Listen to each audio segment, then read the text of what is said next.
ஒடுக்கப்பட்டவர்கள் சார்பாக கேட்கிறேன் உரிமை, அடைக்கப்பட்டவர்கள் சார்பாக கேட்கிறேன் உரிமை, ஒடுக்கப்பட்டவர்கள் சார்பாக கேட்கிறேன் உரிமை. வேறு ஒன்றும் நாம் செய்ய தேவையில்லை. கேட்போம் உரிமை, கேட்போம் உரிமை. வணக்கம்.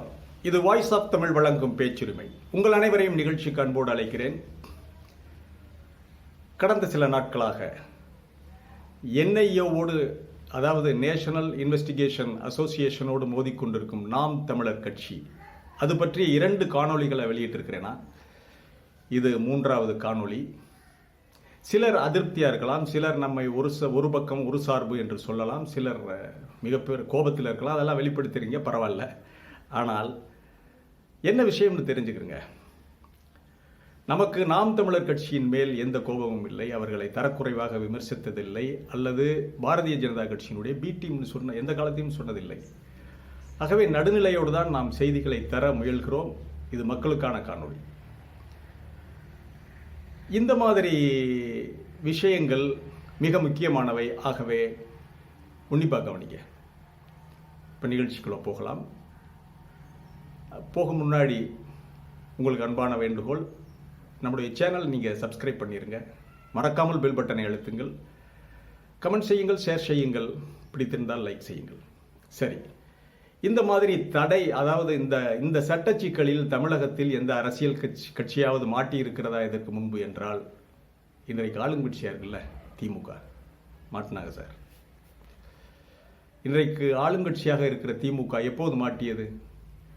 கலைஞர் எப்படி அதிலிருந்து விடுபட்டு கட்சியை காப்பாற்றினார் என்பதுதான் இன்றைக்கு நாம் சொல்ல போகிற செய்தி. 1991ஆம் ஆண்டு அன்றைய முன்னாள் பாரத பிரதமர் திரு ராஜீவ்காந்தி அவர்கள் ஸ்ரீபெரும்புதூரில் வைத்து படுகொலை செய்யப்படுகிறார். மே மாதம் 20ஆம் தேதி படுகொலை செய்யப்பட்டு, அதற்கு முன்பாக 1 மாதம் முன்பாக, 6 மாதம் முன்பாக என்று நினைக்கிறேன், திரு பத்மநாபா படுகொலை செய்யப்படுகிறார். அதே ஸ்டைலில் தான் ராஜீவ்காந்தி படுகொலை செய்யப்படுகிறார். இப்போது இந்த படுகொலையை செய்தது திமுக என்ற குற்றச்சாட்டு எழுகிறது. 91ஆம் ஆண்டு தேர்தலில் அதிமுக ஒரு இடம் தவிர அத்தனை இடங்களையும் கைப்பற்றிவிட்டது. கலைஞர் மட்டுமே வெல்கிறார்.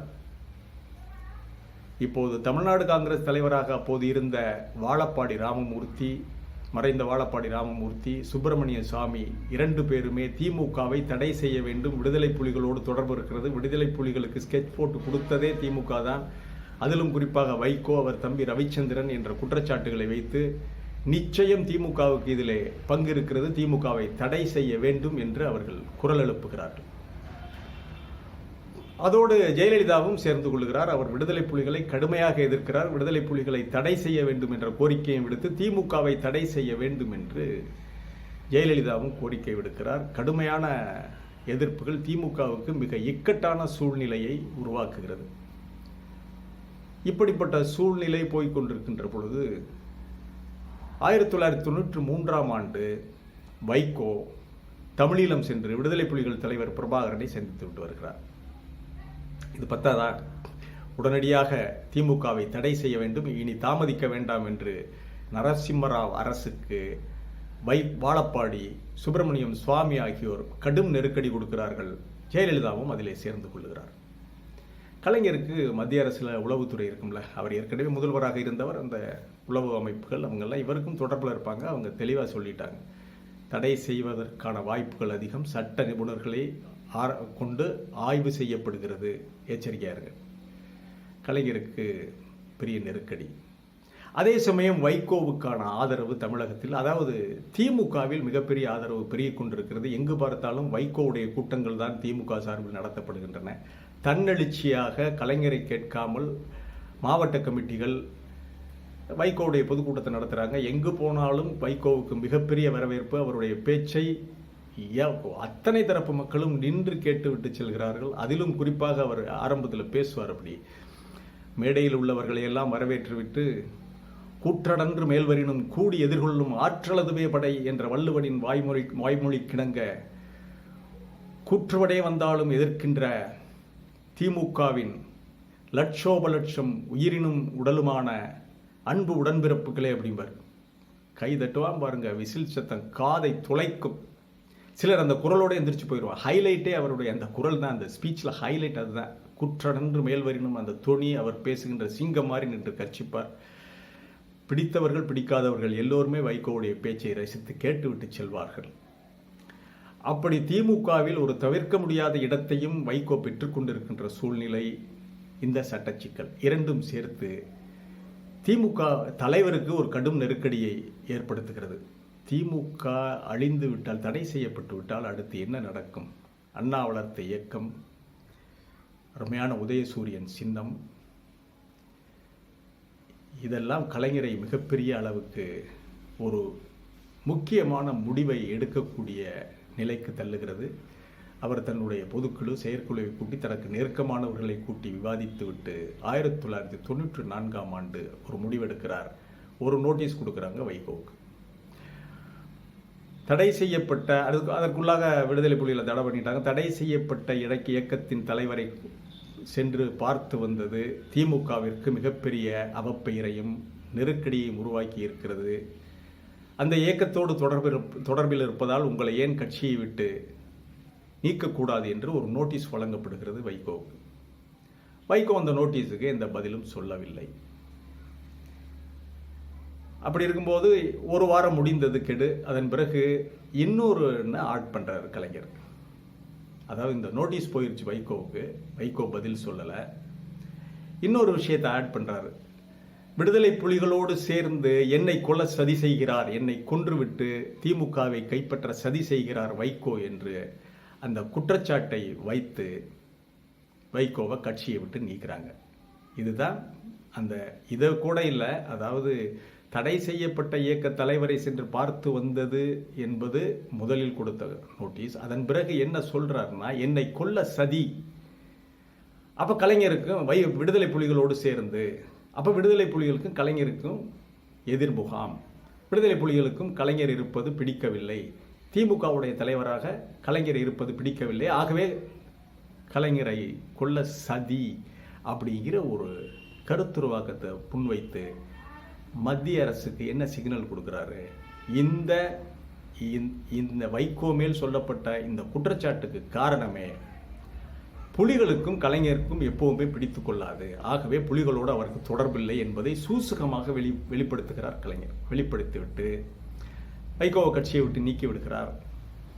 இப்போ வைகோ வேறு கட்சி வேறு இயக்கம் தொடங்கினார், மறுமலர்ச்சி திராவிட முன்னேற்ற கழகம் என்றார். அதற்கு பிறகு என்ன நடந்தது என்பது அரசியல் வரலாறு. அதை தெரிந்து கொள்ள வேண்டிய நேரத்தில் தெரிந்து கொள்ளலாம். எப்படி அவர் தோற்றார் 96 தேர்தலில் என்பதை இன்னொரு காணொலியிலே பிற்பாடு சந்தர்ப்பம் கிடைக்கும் போது சொல்லுகிறேன். இதே விஷயத்தை நீங்க நாம் தமிழர் கட்சிக்கு பொருத்தி பாருங்க சார். இப்ப பிரச்சனை என்பது நாதாக்காவில் இருக்கின்ற சாட்டை துரைமுருகன், இடும்பவனம் கார்த்திக் உள்ளிட்ட 5 பேருக்கு, சீமானுக்கு இல்லை. அப்ப சீமான் என்ன செய்ய வேண்டும்? கலைஞர் என்ன செய்தார்? வைகோவை பலிபீடத்திற்கு அனுப்பினார். மாலையெல்லாம் போட்டு பலிபீடத்திற்கு அனுப்பி பலி கொடுத்து விட்ட கட்சியை காப்பாற்றினார். அப்படியானால் இந்த 5 பேரையும் சீமான் என்ன செய்வார்? அப்படி ஒரு நெருக்கடி வந்தால், நெருக்கடியான சூழ்நிலை வந்தால், அதற்கு வரும் முன்பாகவே சீமான் இவர்களை பலி கொடுப்பாரா? அதாவது கட்சியை விட்டு இவர்களுக்கு, உங்களை ஏன் கட்சியை விட்டு நீக்கக்கூடாது, கட்சிக்கு தெரியாமல் வெளிநாடுகளிலிருந்து பணம் பெற்றிருக்கிறீர்கள், எனக்கு எதிராக, கட்சிக்கு எதிராக, நீங்கள் இந்திய அரசியல் சட்டத்திற்கு எதிராக வெளிநாடுகளிலிருந்து பணம் வாங்கி அதை கட்சியிடம் தெரிவிக்காமல் நீங்கள் மறைத்து விட்டீர்கள், ஆகவே உங்கள் மேல் ஏன் நடவடிக்கை எடுக்கக்கூடாது என்ற ஒரு நோட்டீஸை கொடுத்து ஒரு வாரத்துக்குள்ள பதில் சொல்லுங்க அப்படின்னு சொல்லிட்டு, பதில் கிடைத்தாலும் சரி, கிடைக்காவிட்டாலும் சரி, கிடைக்கவில்லை என்றால் உங்களுடைய பதிலில் நாங்கள் திருப்தி அடையவில்லை, பதில் கொடுக்கவில்லை என்றால் சரி, அவ்வளவுதான், கட்சியை விட்டு நீக்கிவிட்டால் நாதாக்கா தப்பிக்கும், நாம் தமிழர் கட்சி. அதாவது இந்த மாதிரி நெருக்கடிகள் வந்தால், நெருக்கடி வரலைன்னா பிரச்சனை இல்லை, இது அவர்களுக்கு தெரியாதா? அவர்களிடம்தான் சட்ட வல்லுநர்கள் இருக்கிறார்களே. எத்தனை பேர் சார் சட்டம் தெளிவாக படிச்சுட்டு வந்திருக்கா? ஊர்வார் இல்லாதெல்லாம் நிறைய பேர் கருப்பு கோட்டை போட்டுக்கிட்டு தெரியுறாங்க. உள்ள நுழைஞ்சு பார்த்தாவில் தெரியும், பேச விட்டு கோர்ட்டில் பேச விட்டு பார்த்தாவில் தெரியும் சட்ட வல்லுநர்களா யாருன்னு சொல்லி. ஆகவே வேறு வழி இல்லை. இந்த மாதிரி நெருக்கடியான காலகட்டம் வருகின்ற வரை பொறுத்திருக்காமல் சீமான் அவர்கள் அதற்கு முன்பாகவே தன்னுடைய அருமை தம்பிகளை மனதை கல்லாக்கி கொண்டு பலிபீடத்திற்கு அனுப்பிவிடுவது நல்லது. அனுப்பினால் இவ்வளவு நாள் அவர் கத்தி பேசினது 30 லட்சம் வாக்குகள் வாங்குகின்ற அளவிற்கு ஒரு கட்சியை ஒரு தனியொரு மனிதனாக கட்டமைத்திருக்கிறார். பாராட்டுகிறோம். இது ஒரு மிகப்பெரிய சாதனை, முயற்சி. ஆனால் அந்த முயற்சி விழலுக்கரைத்த நீராக போய்விடக்கூடாது அல்லவா? அதனால தான் இந்த ஐடியா. செய்ய வேற வழி இல்லை, பழி கொடுத்துருங்க. வரவா? நன்றி, வணக்கம்.